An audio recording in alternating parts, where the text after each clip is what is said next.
The word Darjeeling conjures up great images for a lot of people, and while Darjeeling is quite a large province in India and has sweeping, majestic foothills of the Himalayas and is a beautiful place, most people when they hear the word Darjeeling think one thing, and that's tea.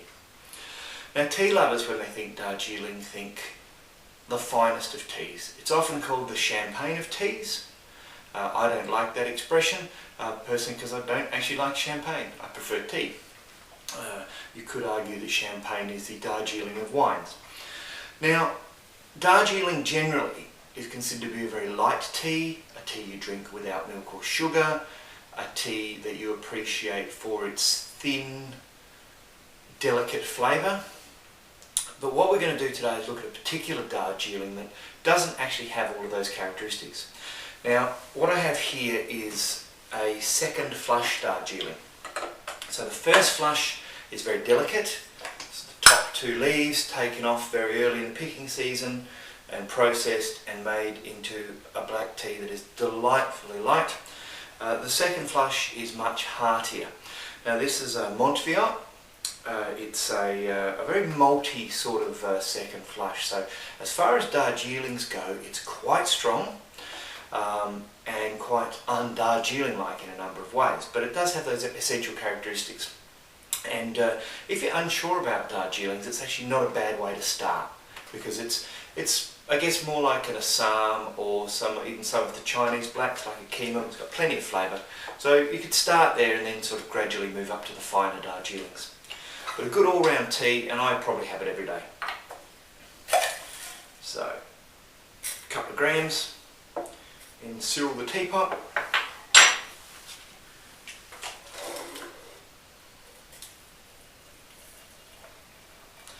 And some water. Now, it does have that characteristic Darjeeling look of being quite greenish. Green, very pale, lemony colour. It doesn't really colour up your average Darjeeling. The difference with this one is this one will darken up. Most of the Darjeelings will stay fairly light throughout the process. Now, Darjeeling is a very seasonal tea. It is subject to the vagaries of the weather. Snowfall is very important. When the growing areas get snow, it slows down the development of the tea plants, and that tends to produce a finer tea, a much more delicate tea.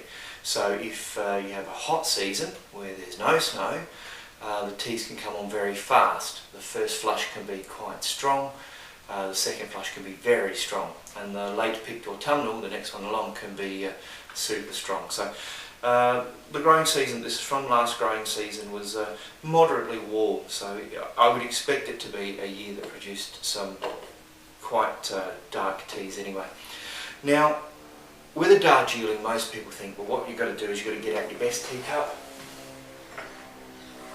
So on here and drink this as a very fine tea. But I'm not going to do that.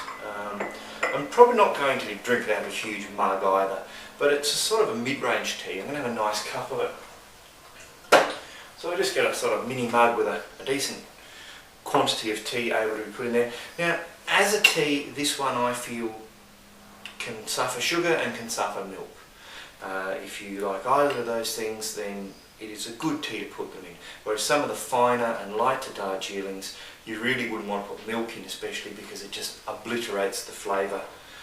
So that's had 2.5 minutes. Now it's got a lovely brown tan sort of colour coming through.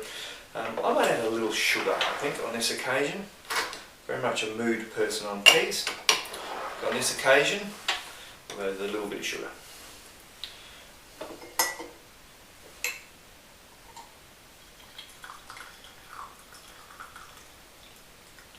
There we go. It does have that wonderful sparkliness that you get from all Darjeelings. A really good tea, really. And yes, I did just drop the spoon. Okay, that is delightful. It's got some real malt characteristics that come through. It's strong enough to make a good hearty cup of tea, but does have some of those delicate gum leaf notes that Darjeelings are famous for.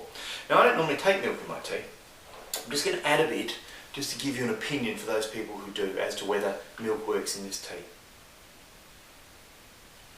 Drop the milk in there.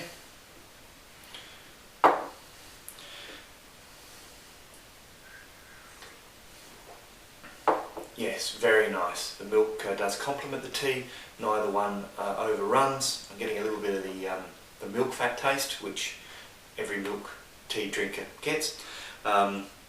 Yeah, so there we have Montviot Darjeeling second flush. A fine tea but robust at the same time.